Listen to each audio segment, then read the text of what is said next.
ትዳሩን በፍቅር መምራት ያቃተው ባል በፍቅር ለመመራት ቢፈቅድና ቢማር መልካም ነው።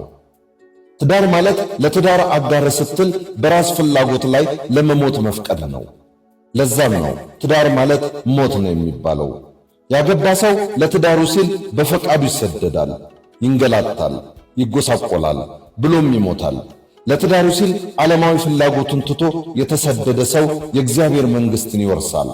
መናኝ ሞለክሴ ዓለምን ትቶ ለቆቡ ለነፍሱ እንደሚሰደድ ሁሉ ባለትዳርም ለትዳሩ ሲል ዓለምን ንቆ ራስን ለትዳር አጋሩ አሳልፎ መስጠት አለበት። በሥጋዊ ሞት የሞተ ሰው ሥጋ ለብሶ እንደማይነሳ ሁሉ ያገባም ሰው ለዓለማዊና ለራስ ምቾት ሲባል ትዳሩን መፍታት የለበትም። ለራስ ፍላጎትና ምቾት ሲባል የተከበረውንና የተቀደሰውን ትዳር ማፍረስ ከፈጣሪ ክብር መጉደልና ከነፍስ ድህነት መራቅ ነው። በትዳር ውስጥ ስኬት ማለት ለአጋር ሲሉ ምቾትን ማጣት እንጂ ለምቾት ሲባል አጋርን ማጣት አይደለም። ትዳሩን በፍቅር መምራት ያቃተው ባል በሚስቱ ፍቅር ለመመራት ቢፈቅድና ቢማር መመረጥ ነው።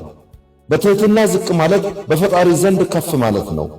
ለሚስት መገዛት ባርነት ሳይሆን ሐዋርያነት ነው።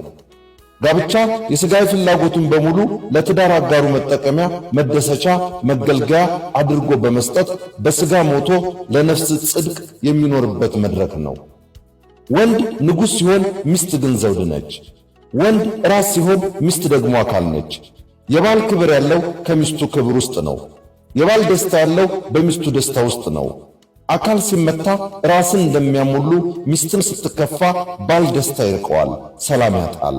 ስለዚህ በኑሮህ ደስተኛ መሆን የፈለክ ባል ሚስትህን ደስታ አስቀድም። ሚስቱን ማስደሰት ያልቻለ ቤቱን በፍቅር ያልገነባ ባል ውጭ ወጥቶ በየትኛውም ቦታ ላይ ስኬታማ አይሆንም። ሚስቱን ንቆ በድሎ አስለቅሶ አሳዝኖ አጭበርብሮ አታሎና ጎርቶ በሕይወት ደስተኛና ስኬታማ ሆናለሁ ማለት ዘበት ነው። የባል ሁኔታ ትክክለኛ ምስክር የሚስቱ ሁኔታ ነው። ትልቁን ኃላፊነት የተወጣ ባል ማለት ሚስቱን ያከበረ፣ ሚስቱን የተንከባከበ፣ ለሚስቱ የታመነ፣ ልጆቹን የወደደና የተንከባከበ ባል የትኛውም አደባባይ ቢወጣ ሞገስ ይኖረዋል፣ ተቀባይነት ይኖረዋል፣ ያሰበው ይሳካለታል።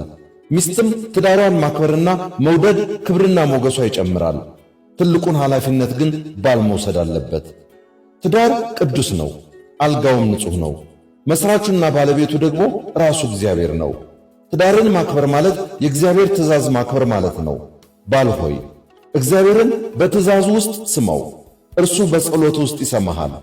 የእግዚአብሔርን ትእዛዛት የሚጠብቅ ሰው ሁል ጊዜ አስተዋይ፣ ታጋሽ፣ ቃሉን ጠባቂ፣ ሰውን አክባሪ፣ እውነተኛና ታማኝ ነው። ለፈጣሪው የታመነ ለሰው መታመን ቀላል ነው። ጸሎት ከአምላካችን ጋር የምንነጋገርበት በረከትን የምናገኝበት ነው።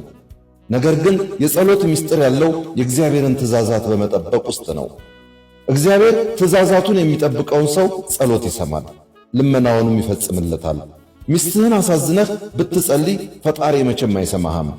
ሚስትህን አሳዝነህ እግዚአብሔር ቤት ከምትሄድ ከእግዚአብሔር ቤት ቀርተህ ሚስትን ብታስደስት ፈጣሪ ይበልጥ ያከብረሃል። እግዚአብሔር ማስተዋልን፣ ጥበብን፣ ዕውቀትን ከፍቅር ጋር ይስጠን። የአእምሮ ምግብ እንዳዘጋጀው በለጠ ሸቴ ዘሀገረ ኢትዮጵያ እንዳቀረበው